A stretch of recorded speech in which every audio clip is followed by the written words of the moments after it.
Lectura del libro de Isaías. Así dice el Señor: miren a mi siervo, a quien sostengo, mi elegido, en quien se complace mi alma. Sobre él he puesto mi espíritu, para que traiga el derecho a las naciones. No gritará, no clamará, no voceará por las calles. La caña resquebrajada no la quebrará, ni apagará la mecha que apenas arde.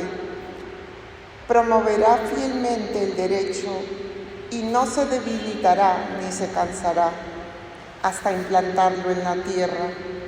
Los pueblos lejanos anhelan su enseñanza. Así dice el Señor Dios, que creó y desplegó los cielos, consolidó la tierra con su vegetación, dio el respiro al pueblo que la habita y el aliento a los que se mueven en ella.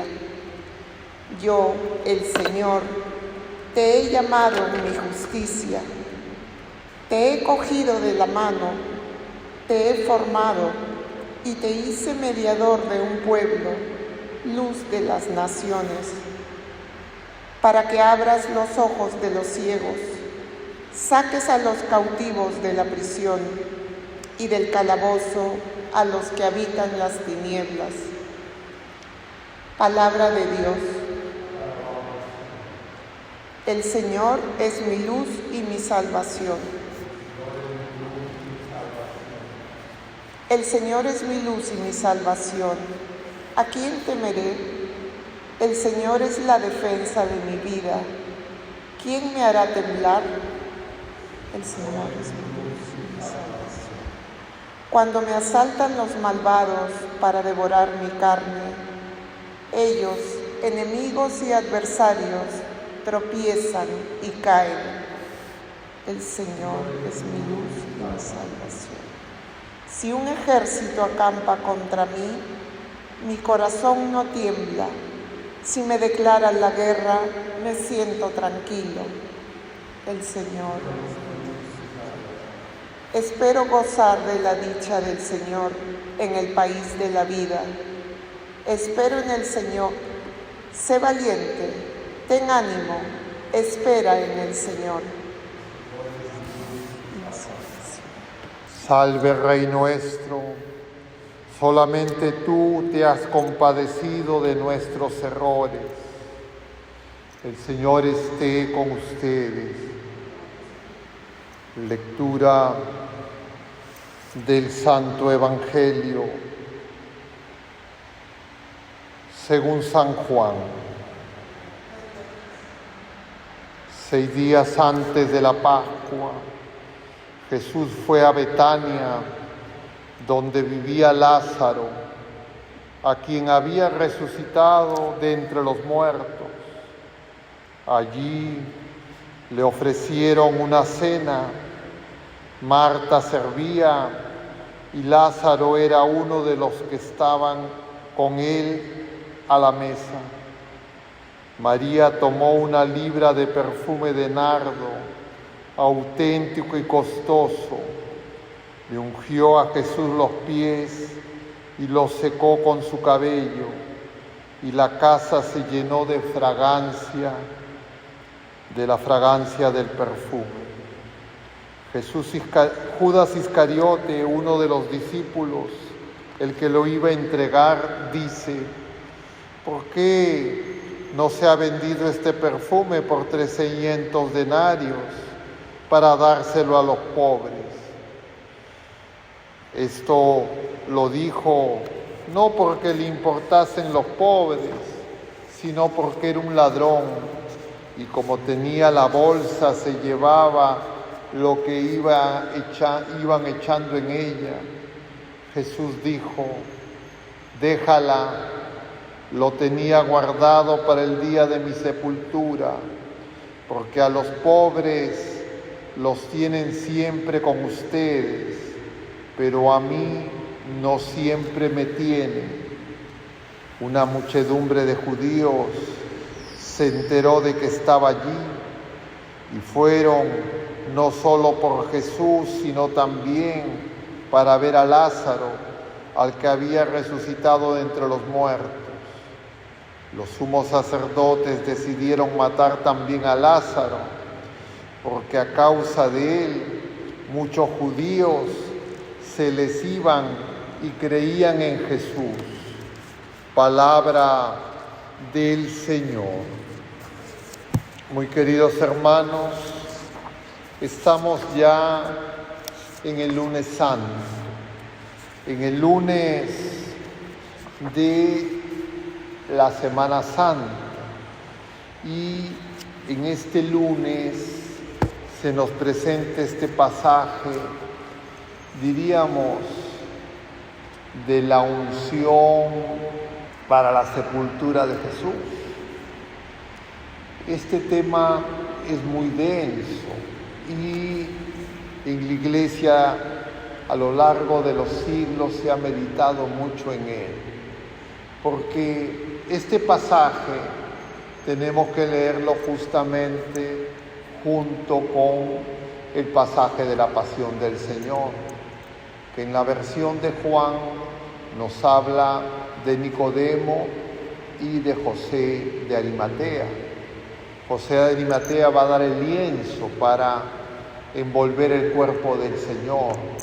Y Nicodemo, el mismo que había ido a buscar a Jesús de noche y le había dicho al Señor que había que nacer de nuevo del agua y del Espíritu, se nos dice que lleva mirra y aloe, y se dice que son más de 40 libras. Pero la sepultura de Jesús se hizo el viernes, ya sábado de noche, que empezaba la Pascua, que ese día era sábado, nos dice San Juan. Y entonces no tuvieron tiempo de embalsamar al Señor. Y por eso las mujeres van a ir muy temprano el domingo, pero ya no encontrarán el cuerpo. De alguna manera eso es porque Jesús, si bien es cierto que murió, no necesitaba ser embalsamado después de la muerte, porque esto era de alguna manera para conservar el cuerpo de los difuntos. Pero Jesús vence a la muerte.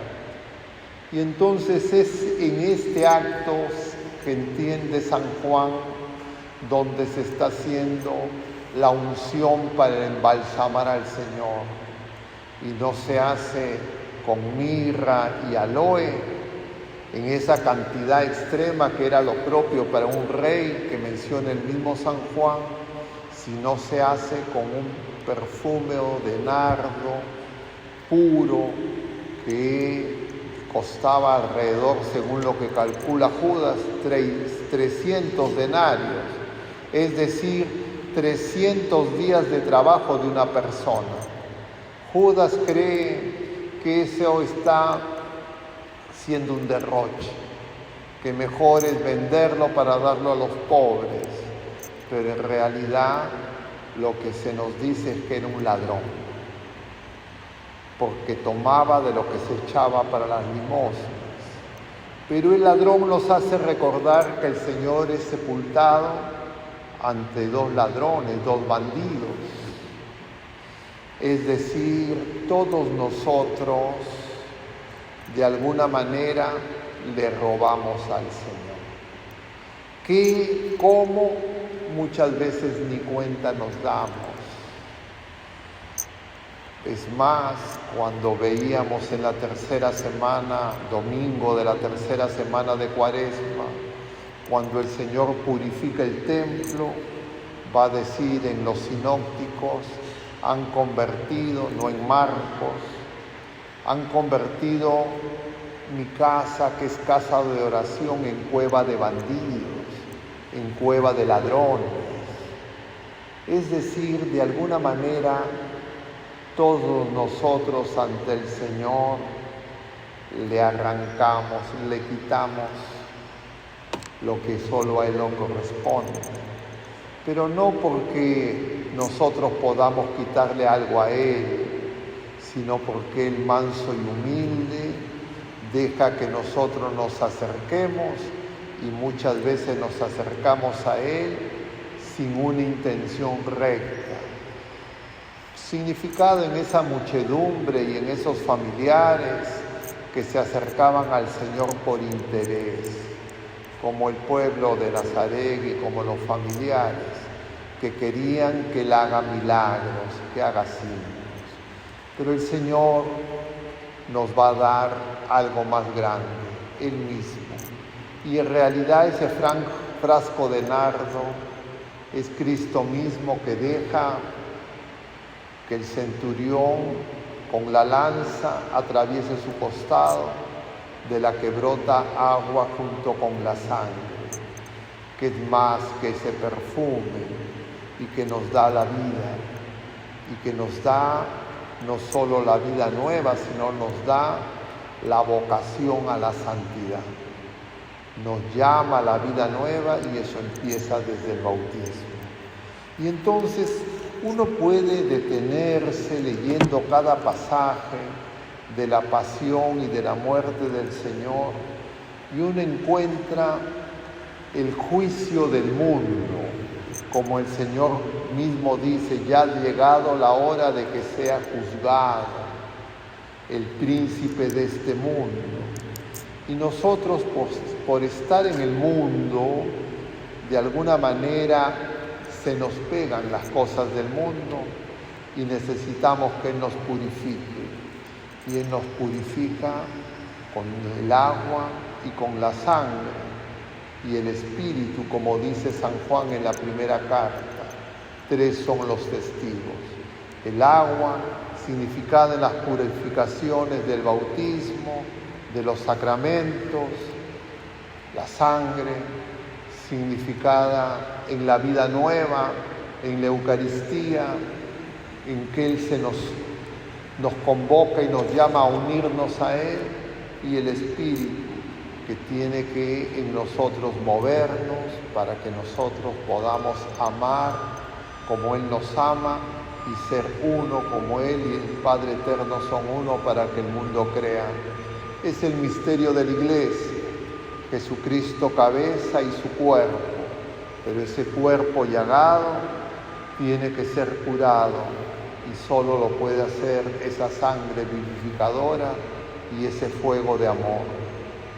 Por eso, hermanos, necesitamos con calma detenernos ante la cruz del Señor, que no es como la cruz que usaban los romanos para torturar, es la cruz donde está el cuerpo de Cristo, es el fuego de amor, la hora del amor extremo, y ese amor se derrama infinitamente y quiere dar vida, como el costado abierto, como el templo que vio Ezequiel en Babilonia.